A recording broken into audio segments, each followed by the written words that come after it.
Hey gang, welcome to Hollywood Hills. Apologies if I sound a little bit hoarse. I was barking down the mic on Saturday night because it was the reboot of classic NightX. It was so cool to be down there. Me and the crew from LiveX were down there doing full live commentary and giving all the footage out there. We had a good crowd as well.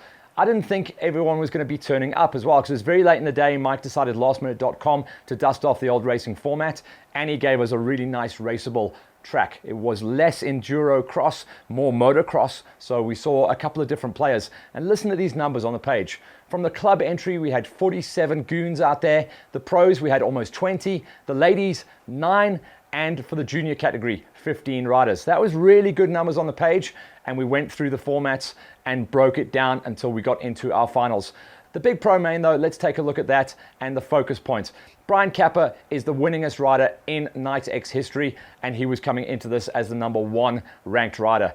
Then we had Tristan Purdon. Now we know Tristan is a multiple South African motocross champion, and he can turn his hand to kind of any format of racing. We've seen him pin on the GXCCs and national cross countries in the past, and this was going to be his first time going out. But any kind of elbows up format, he was going to be a rider to watch, and he showed that early on.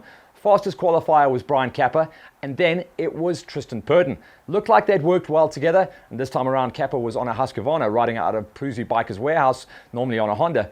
Decided to go for a lighter weight smoker this time around. Same story for Purdon. He was on a 250 KTM smoker. Normally he's out there on 250 and 450 big bangers. Then it was all about airtime. So Erhard Bierkes, we know him. We've made a bit of a superstar of him up at Middelburg, racing out the farm jams, and he is not a one-trick pony. We've seen him in the past racing some enduro cross events, and this was right up his alley. He was third fastest qualifier and showed good pace. Those were the three riders smashing it the whole way through the night.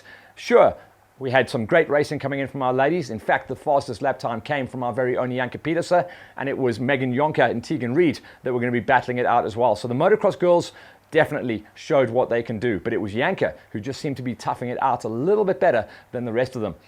On the junior side of the coin, 15 kids out there. Looked like Kobus Bester was going to be the best kid to watch out for, but then we saw some different names coming to the pile. In the end, it was Justin Rom, one of the motocross crossovers, as well as Luke Battersby and Cadian van der Spey that went 1, 2, and 3 on the juniors. And then as far as the clubbies went, Ryan Hunt, yes, the Ryan Hunt on the 777 went out and went fastest. Unfortunately, didn't make the main show, having to drop out with some injuries throughout the night. That left the gate open for Matty Wilson on the 125 and Reinhard Kritzinger. They went 2 and 3 eventually as far as the qualifying times went.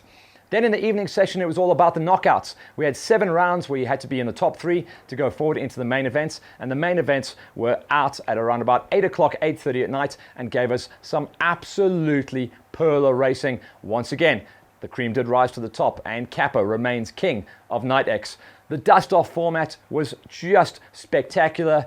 Plenty of lighting, plenty of catering as well. There was Pregos pumping out there, there was beer all over the place, and there was tons and tons of spectators. So the reboot worked. Watch out for your calendars, because I think we're going to see maybe a 4 or 5 round championship going forward for NightX in 2020. And if it happens, me and the boys from LiveX will be there for sure.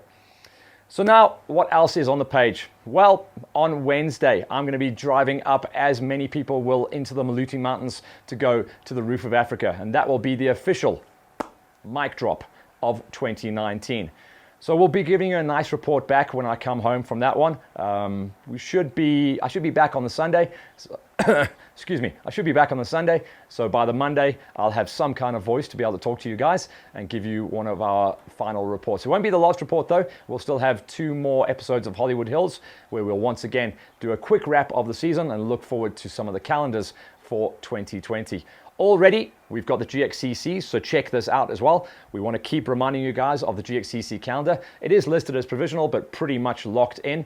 And then last week, we also announced that we have got the dates for Farm Jam. So the Farm Jam dates are out, and the good news is for you guys, check it out. No clashes with GXCC. It's all good news. It's all butter, and they are once again going to be running a 6-round championship. And this year, Farm Jam are going to take it on the road, baby. That means we open up at dirt tracks at Middelburg, then we go Secunda, Bronchies, and we roll out at the end of the season at dirt tracks once again. So please lock in your calendars. We've got GXCC on the page, we've got Farm Jam, and also watch out for a big announcement coming in for ICE. That's Inner City Enduro, another one of the big tours that I'm going to be reporting on in 2020. They've got 3 rounds of the championship to come and the dates are about to drop. For now, I'm going to sign off. I'm going to go gargle with some Vicks. I'm going to get myself ready, and in 2 days, I go up to the mountains. Good luck to everyone who is heading on up there, and on Monday, we'll report back and tell you who is going to be king in the mountains. Remember, over the last 11 seasons, only 3 riders have tasted the top step podium. That's Chris Birch, Wade Young, and Jarvis. Who will it be this time in 2019? Tune in next week to find out.